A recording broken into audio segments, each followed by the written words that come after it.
حضرت عبداللہ بن عباس رضی اللہ تعالی عنہ سے روایت ہے کہ نبی کریم صلی اللہ علیہ وآلہ وسلم کی ایک بیوی نے غسل جنابت کیا تو آپ صلی اللہ علیہ وآلہ وسلم نے اس کے بچے ہوئے پانی سے وضو کیا۔ اس نے آپ صلی اللہ علیہ وآلہ وسلم سے اس کا ذکر کیا تو آپ صلی اللہ علیہ وآلہ وسلم نے فرمایا، پانی کو کوئی چیز ناپاک نہیں کرتی۔ سنن نسائی حدیث نمبر 326۔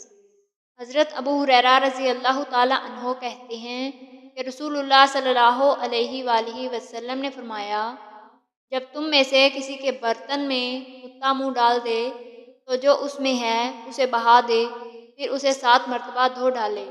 سنن نسائی حدیث نمبر 336۔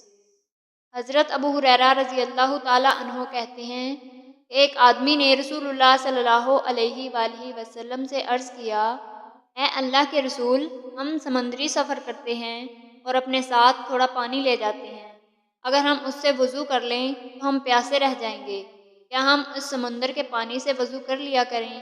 تو رسول اللہ صلی اللہ علیہ وآلہ وسلم نے فرمایا، اس کا پانی پاک کرنے والا اور مردار حلال ہے۔